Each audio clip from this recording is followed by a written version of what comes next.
On va entamer Sefer Devarim, le 5e Chumash de la Torah. Ele hadevarim asher diber Moshe el kol Israël. Voici les paroles que Moshe Rabbeinu a adressées à l'ensemble d'Israël. Be'ever hayarden, dans la rive du Jourdain, Bamidbar, dans le désert, Ba'arava, dans la plaine, Molsouf, en face du Yamsouf, Ben Paran ou Ben Tofel, entre Paran et Tofel, Velavan et Hatzerot, Vedi Zahav. Alors Rashi nous dit que certains endroits sont reconnus comme des lieux géographiques, mais il y en a d'autres que non, et on ne sait pas à quoi ça correspond. Par exemple, Tofel, il n'y a pas un endroit qui s'appelle Tofel, ou qui s'appelle Dizahav, et ainsi de suite. Alors, Rashi nous dit quelque chose de très fort, qu'en réalité, Moshe Rabbeinu, avant de quitter ce monde, il a rassemblé le peuple juif pour leur donner des leçons de morale. Il a retracé l'historique en rappelant toutes sortes de fautes, d'erreurs commises dans le passé, afin que ça leur serve d'expérience pour le futur. On ne se trompe pas deux fois, comme on dit. Donc c'est comme ça qu'il va les réprimander. Mais pourquoi il n'a pas dit clairement les choses? Il a juste cité certains endroits qui allaient leur rappeler leurs fautes dans ces lieux, Mipene kevodan shel Israël, pour préserver la dignité du peuple juif. Il a pris en considération le kavod du Ham Israël. Et donc, il n'a pas voulu leur dire leurs erreurs ouvertement, leur rappeler leurs fautes explicitement. Tout s'est fait par allusion, de manière à préserver leur dignité. Regardez comment Rashi s'exprime. Les filles shehem divrei torahot, manakan kol hamekomot shechaisu lifnei hamakom bahen. Ici, il a mentionné les endroits dans lesquels ils avaient fauté. Et comme c'était des reproches, izkiran beremez vesatam advarim mipene kevodan shel Israël. Il a camouflé, il a dissimulé les fautes en parlant juste des lieux, des endroits, par kavod pour Israël. C'était quoi ces endroits? Bamidbar, il a parlé du désert, mais il n'était plus dans le désert. Il avait déjà traversé, à la fin des 40 années de la traversée du désert, ça y est, ils étaient déjà dans la plaine de Moab. Mais c'était pour leur rappeler la faute. Dans le désert, quand ils avaient dit Miten mutenu be'eretz Mitzraim, beshivtenu al sir abassar, c'est-à-dire, ils ont dit à Moshe Rabbeinu, quand il n'y avait pas de manne, encore après cette réclamation, Hachem va leur promettre la manne céleste. Mais comment est-ce qu'ils vont dire? Mi iten mutenu beyad Hashem beretz Mitzraim, beshivtenu al sir abasar beochlenu lechem lasova, ki otzetanu el hamidbar hazeh lehamit et kol hakahal hazeh bara'av. On était très bien en Égypte. On avait là-bas le plat de viande à profusion, manger du pain à satiété. Pourquoi vous nous avez fait sortir dans ce désert pour tuer tout ce peuple par la famine? Eh bien, quand il a dit Bamidbar, ça faisait référence à cette faute.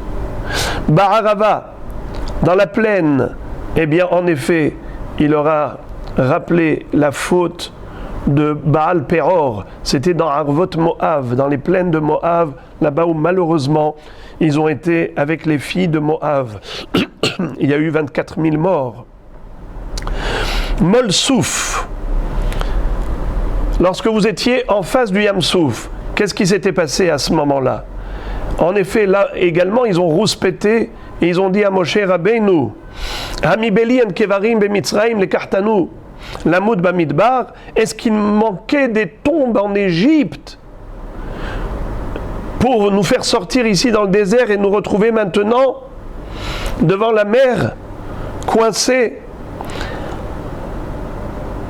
Donc Molsouf, Vayamrou, Alayam beyam souf. Ben Paran ou ben Tofel. Entre Paran et Tofel. Amar Rabbi Yochanan, Rashi nous cite un enseignement de Rabbi Yochanan au nom de Rabbi Shimon bar Yochai. Chazarnu al kol amikra, velo matzanu makom sheshmot Tofel velavan. On a cherché dans tout le Chumash, on n'a pas trouvé un seul endroit qui s'appelle Tofel ou qui s'appelle Lavan. Seulement, ça faisait allusion à quelle faute lorsqu'ils ont critiqué la manne céleste, qui a été de couleur blanche. Vehaman kizra gad lavan, tamo ketzapechit bidvash, keleshad shamen, était délicieux, un délice. Et eux, qu'est-ce qu'ils vont dire? Nafshenu katzab alechem kelokel. On a marre de manger ce pain léger. Pourquoi ils l'ont appelé kelokel, kal, léger? Parce que ils avaient beau manger, ils n'avaient pas besoin d'évacuer des déchets corporels. Akadosh Baruch Hu, par pitié, a voulu leur épargner ce désagrément d'aller chercher des toilettes dans le désert. Eh bien, ils n'avaient pas besoin d'évacuer quoi que ce soit comme déchets. Au lieu de remercier Hachem, ils vont dire « Mais un jour, cette manne elle va exploser dans notre ventre. Depuis quand un être humain ingurgite, mange et n'évacue pas ?» Eh bien, ça, c'était Lavan. Quand il a parlé du blanc, c'était la critique qu'ils avaient adressée par rapport à la manne. Tofel, taflou à la manne. Ils ont cherché à ridiculiser, critiquer la manne chez Lavan. Hatzerot, c'était la mahloket de Korach, Ba'adato. Lorsque Korach avait organisé une rébellion, une révolution générale contre Moshe Rabbeinu. Hatzerot, davar acher amar lahem haya lachem lilmod mima she'asiti leMiriam behatzerot bishvil lashon hara ve'atem nidbartem bamakom. Regardez ce qui s'est passé avec Myriam, qui avait subi cette maladie de la lèpre. Elle était bloquée pendant 7 jours, alors que son intention était positive. Quand elle a critiqué son frère Moshe Rabbeinu, c'était pas du lashon hara qu'elle avait dit méchamment, et malgré tout, elle a été punie. Alors vous, comment est-ce que vous avez osé parler contre Dieu? Vedi Zahav, c'est quoi Di Zahav? C'est comme Dai Zahav. En fait, ils ont fabriqué le veau d'or, Aigel à Zahav. Pourquoi? Parce qu'ils avaient tellement de richesses. En sortant d'Égypte, même celui qui avait pris le butin en volume le plus petit, il avait 90 ânes chargés de butin. Ils avaient tellement d'or et d'argent. Dans le désert, qu'est-ce qu'ils allaient faire avec cet argent, avec cet or? Il n'y a pas de magasin. Donc, ils l'ont investi dans la fabrication du veau d'or. Vedi Zahav. Kesef irbetila vezahav asula baal. Eh bien, mon cher Rabbeinu, c'est vrai qu'il leur adresse des reproches, mais beremez, mipnei kevodan shel Israël. Déjà, Rashi nous dit que pourquoi il a attendu la fin de la vie pour leur faire ces reproches, c'est pour ne pas avoir à les humilier plusieurs fois. Pour pas qu'à chaque fois qu'ils le rencontrent, qu'ils le croisent, qu'ils se sentent gênés.